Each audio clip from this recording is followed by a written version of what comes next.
كريم، شوفوا اخر فيديو اعتقد ياك.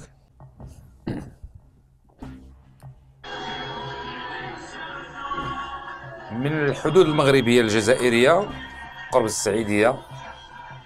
خاوه خاوه. انا قلت لك هذه الاغنيه ديالي انا تنخرجها دابا، هذه وتصور وعندنا مشكله في التصوير، ما عرفناش كنصوروا.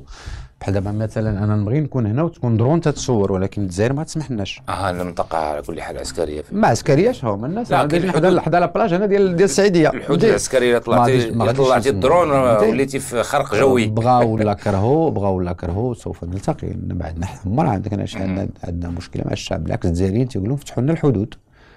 ابتلانا الله بالعسكري يحكمون بلدا شقيقا ويكرهون شي حاجه سميتها المغرب لانه مستقر.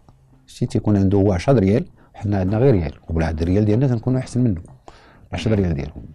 ابتلانا الله بهم سوف يذهبون الى مزبله التاريخ يوم من الايام. هذا الكلام ديالي غادي يكلفني انني ما ندخلش الجزائر كيف ما كانت ممنوع من الدخول الى مصر وعدد من الدول بمواقفه. ما تقول شي حاجه خصك تكون مسؤول عليها، ما كاين مشكله امنعني من دخول الجزائر، ولكنني اعشق الجزائر وغنيت اغنيه عليها الاولى سميتها مازال شاهدين في الاستقلال ديالها.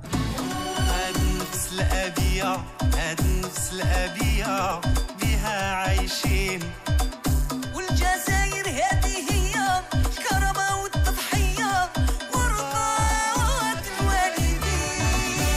والثانيه هي دابا تتخرج قصه واحد عاشق تيعشق وحده هو مغربي وجزائريه وبيناتهم الحدود. بيني وبينك الحدود يا جواهر، وأنا الآن يا حبيبتي أنا حائر.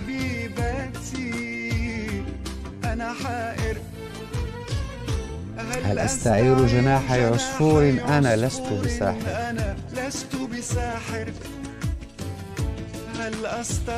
هل أعلن شهادتي أم أعلن هزيمتي أمام حدود مغلقة الأطلس والجزائر. بيني وبينك الأطلس والجزائر، بيني وبينك الحدود يا جواهر. دابا هز كلمه ما بقيتيش غتدخل الجزائر. وقال ندخل غدا يمشي ويدخل ولدي في بلاصتي ماشي مشكل.